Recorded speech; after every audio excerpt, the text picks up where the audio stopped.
Hello hi अस्सलाम वालेकुम और जनाब क्या हाल चाल है। Hope so you are having a very good time with your family these days. सबसे पहले तो आपको गुज़श्ता ईद मुबारक। इस वजह से ईद में मैं व्लॉग अपलोड नहीं कर पाया। उसका रीज़न ये था कि as I have gone through hernia surgery I was quite in pen. बहुत मुश्किल टाइम मैंने देखा, बट अल्हम्दुलिल्लाह I am a bit better now. लेकिन फिर भी डॉक्टर ने कुछ परहेज़ बताई है, सीढ़ियाँ नहीं उतरनी चढ़नी, उसके अलावा आपने हैवी स्टफ़ नहीं उठाना, जो कि मैं पहले भी नहीं उठाता due to my eyesight. और उसके अलावा ये था कि हर्निया का ऑपरेशन जो है वो नॉर्मली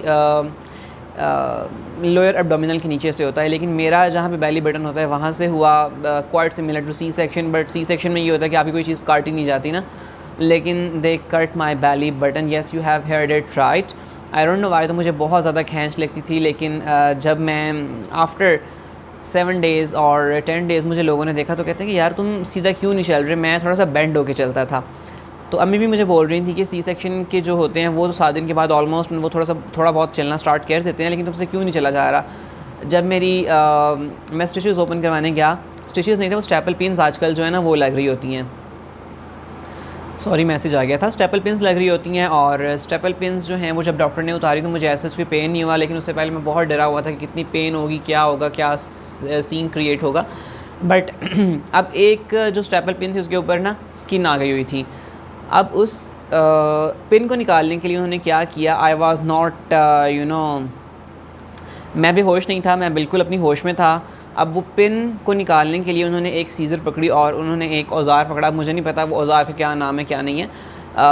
दे जस्ट उन्होंने उस औज़ार के साथ मेरी स्किन को बहुत ज़ोर से खींचा और वहाँ पे एक कैंची से कट लगाया, and then they picked up that pin and I was literally shouting hospital में। पहले मैं जब अपनी अपॉइंटमेंट के लिए गया तो अच्छे हाथ से जो कहते हैं तगड़े बंदे जो होते हैं गुजरांवाला के, तो वो भी चीखें मार रहे होते थे। मैं कहा यार ये कितनी ख़तरनाक जगह है, यहाँ पे पता नहीं क्या होने वाली है, इतने बंदे चीखें क्यों मार रहे हैं। और जब मेरा उन्होंने मास्क कट किया तो आई लिटरली शाउटेड लाइक इस तरह। मुझे नहीं पता कि मैंने कितनी ज़ोर से कितनी चीखें मारी। और अम्मी बाहर बैठी हुई थी, and when I came back she was literally बहुत डरी हुई थी। और उन्होंने बोला कि, मैंने कहा पता नहीं क्या हो गया अंदर, क्योंकि स्टिचेस की तो पेन नहीं होती। खैर उसके बाद डॉक्टर वाज क्वाइट सीनियर, और अम्मी मुझे बताती हैं कि इस डॉक्टर ने मेरी दादी का ऑपरेशन किया था। तो आप सोच सकते हैं वो बंदा जो है कितना सीनियर होगा जिसने मेरा ऑपरेशन किया। डॉक्टर इसहाक, सैयद इसहाक उनका नाम है, और बहुत से लोग जो गुजरांवाला में रहते हैं वो उनसे फैमिलियर भी होंगे। तो लेकिन उसके बाद ऑपरेशन का तो मुझे नहीं पता क्या कहीं और से करवाता तो क्या होता, लेकिन उसमें ये था कि जो एक होता है ना आफ्टर ऑपरेशन सर्विसेज होती हैं जिसमें आपको वो पूरी गाइडलाइंस दे रहे होते हैं, लेकिन मुझे वो ऐसा कोई इतना खास उनका वो इफ़ेक्टिव नहीं लगा।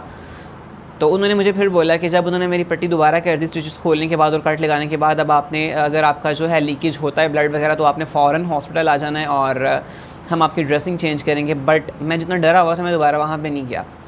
जो जनरल फिजिशियन होते हैं जो हमारे यहाँ पे एक ना फूड स्ट्रीट पे बहुत मशहूर डॉक्टर हैं, डॉक्टर शाह कहते हैं या मोनस अली उनका नाम है, I don't remember the exact name. तो उनके पास मैं गया, उन्होंने मेरी ड्रेसिंग वगैरह की और उन्होंने मुझे बताया कि वैसे तुम्हें बैठना अभी फ़िलहाल नहीं चाहिए, और अगर तुमने बैठना भी है या चलना भी है तो बेल्ट यूज़ करनी है अभी तुमने ना। तो अभी स्टिल ऑलमोस्ट 1 महीना होने वाला है और मैं ये बेल्ट यूज़ कर रहा हूँ। तो ये आप बेल्ट देख लें, नज़र आ रही है, होप्स हो कि आपको नज़र आ रही होगी बेल्ट, ठीक है। तो जी जनाब, ये सारी सिचुएशन थी। और अब मैं आपको दिखाने जा रहा हूँ अपने हॉस्पिटल का रूम जहाँ पे मेरी सर्जरी तो है ऑपरेशन थिएटर में हुई थी, लेकिन उसके बाद जहाँ पे मुझे रखा गया था। पहले मैंने सोचा मैं पूरा व्लॉग करूँगा हॉस्पिटल में जाके और आप लोगों से शेयर करूँगा, बट वहाँ पे इतनी मुझे पेन थी और मुझे अपनी होश नहीं थी, तो फिर मैं वहाँ पे क्या वो करता। ऑपरेशन से वेरी नेक्स्ट डे जब I was feeling a bit better, मैं एनेस्थीसिया से बाहर आया, थोड़ा बहुत होश में था, तो मैंने थोड़ी सी वीडियो क्लिप जो है वो आपके लिए रिकॉर्ड की। चल के देखते हैं। और उसके बाद फिर मेरी वाइफ़ का बर्थडे भी था मेरी सर्जरी के कुछ दिनों बाद। तो वो ऐसा सच मेरी वाइफ़ मुझे बोल रही थी कि मुझे अंदर ना लाओ, मैं बिल्कुल जो है मेरी हालत बिल्कुल अच्छी नहीं है, क्योंकि उसका सीन ये था कि काम करने के बाद इंसान की हालत जो है वो बहुत ख़राब हो जाती है। सो येस, होप सो कि आपको आज का व्लॉग जो है वो अच्छा लगेगा, लेकिन उम्मीद तो कोई भी नहीं कि आपको अच्छा लगेगा, क्योंकि उसमें कोई ऐसा एक्टिविटी है नहीं। लेकिन फिर भी I am going to upload that vlog to just stay connected with you guys. So let's C.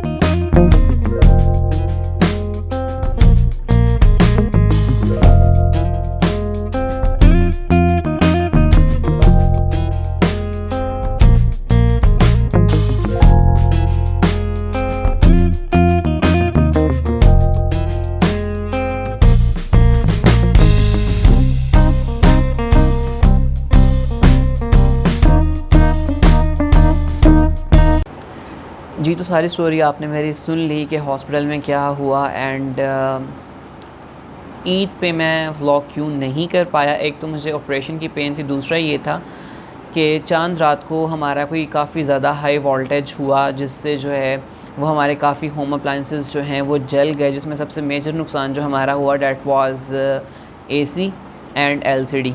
LCD तो खैर मुझे इतना कोई दुख नहीं है क्योंकि उसके बगैर आपका गुजारा हो जाता है, और लेकिन जितनी गर्मी पाकिस्तान में पड़ रही है उसमें एसी के बगैर आपका रहना बहुत मुश्किल है।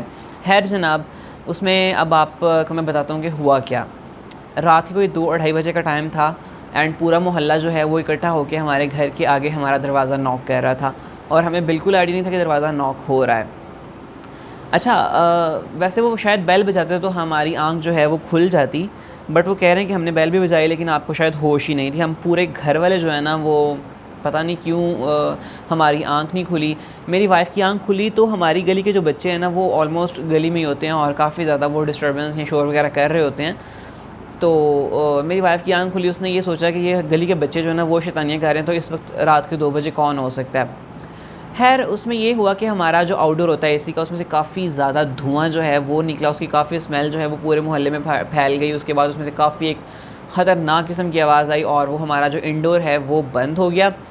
तो फिर मेरी वाइफ़ को लगा कि लगता है हमारे घर में, अल्लाह माफ़ करे, अल्लाह बचाए, अपने हिफ्ज़-ओ-अमान में रखे, कि हमारे घर में कोई चोर आ गया जिसने आके एसी बंद कर दिया। उसके बाद क्या हुआ, मेरे जो हमारे नेबर्स हैं उनका जो एक बच्चा है वो मेरे साथ लाहौर में भी होता था, अहमद। तो उसने मेरे मोबाइल पे फ़ोन भी किया कि सफ़ीर भाई आपका वो जो है एसी आउटडोर में से धुआं निकल रहा है। बट मेरा फ़ोन मैं रात को साइलेंट पे लगा के सोता हूँ तो मुझे बिल्कुल नहीं था आइडिया। पर मेरी वाइफ़ देख रही थी कि मेरे फ़ोन की जो लाइट है वो ऑन है, कोई फ़ोन भी कह रहा है, कहते हैं लो जो फ़ोन भी आ रहा है।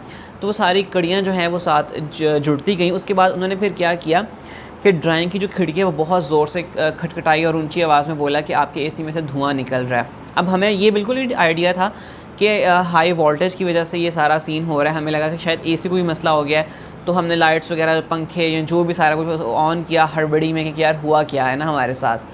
तो मैंने एसी को बाहर जाके ब्रेकर निकाला। उसके बाद उन्होंने हमें बोला कि आप जो है अपने मेन स्विच बाहर निकाल दें, लाइट बहुत ज़्यादा तेज़ आ रही है तो इससे आपकी और चीज़ें भी जल सकती हैं। खैर उस टाइम पे जो चीज़ें हमने ऑन की वो सारे पंखे, लाइट्स वगैरह जो हैं, पंखे तो खैर बच गए, लाइट्स जो हैं वो जल गई। उसके बाद एलसीडी जल गई, एसी जल गया। तो फिर हुआ ये, ईद का पहला दिन हमने ऐसे ही नहीं गुजारा। अहमद एची करे, उसमें गर्मी भी बहुत ज़्यादा थी और फिर जो है क्योंकि लाइट बंद करनी पड़ी। फिर हमने खैर जनरेटर ऑन किया। जनरेटर भी, अब जनरेटर पंखे क्या इस मौसम में कर सकते हैं, आपको आइडिया तो है। अब जनरेटर पे एसी तो खैर ख़राब हो चुका था, तो वो जनरेटर होता भी तो एसी कैसे चलता। अब अहमद को बहुत गर्मी लगती है, लेकिन हाबिल का इतना मसला नहीं था, लेकिन अहमद को जो है वो बहुत ज़्यादा गर्मी लगती है।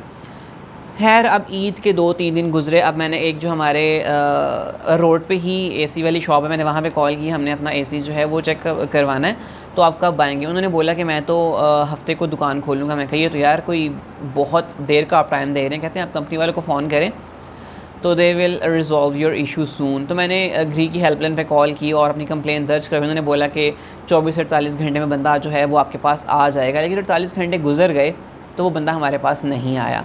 मैंने दोबारा कॉल की, उन्होंने बताया कि बंदा आपको असाइन हो चुका है, शाहिद सलीम उनका नाम है, और वो जल्द ही आपके पास आ जाएंगे। खैर 48 घंटे गुजरने के बाद काफ़ी कंप्लेंट्स वगैरह करने के बाद वो बंदा हमारे पास आया। उन्होंने चेकआउट किया और बताया कि जो आउटडोर की किट होती है वो आपकी जल चुकी है और आई विल ट्राई कि मैं इसे ठीक कर दूं, वरना जो नई किट है वो डालनी पड़ेगी। मैंने कहा ठीक है, तुम कोशिश करो कि यही किट जो है वो रिपेयर कर दो।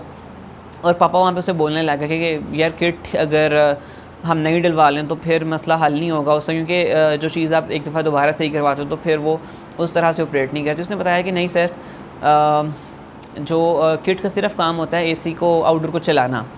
खैर अब उस बंदे ने पहले ये बोला कि मैं आपकी कल किट आके लगा जाऊँगा सही करके। उससे वेरी नेक्स्ट टाइम मैंने कॉल की, उसने फ़ोन नहीं उठाया मेरे नंबर से। मैंने अपनी वाइफ़ के नंबर से कॉल की, उसने बोला मैं आउट ऑफ सिटी हूँ तो मैंने रात को लेट नाइट आना है, मैं भी कल आऊँ।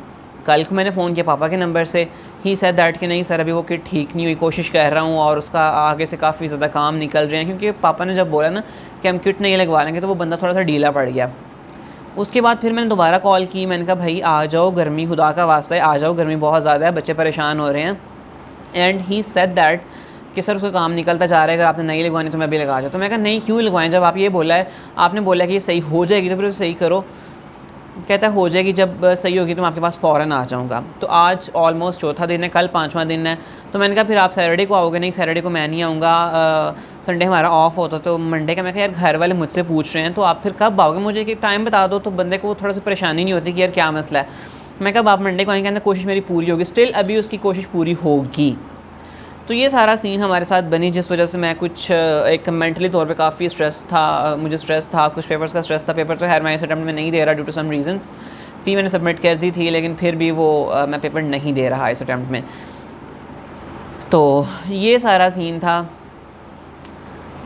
होप सो कि आपको आज पूरी मेरी स्टोरी सुन के काफ़ी दुख भी हुआ होगा, और वैसे दुख आपको क्यों होगा, जो भी बनी हमारे साथ बनी, and that was quite painful. और ईद हमारी इतनी गंदी ईद गुजरी कि आपकी सोच है।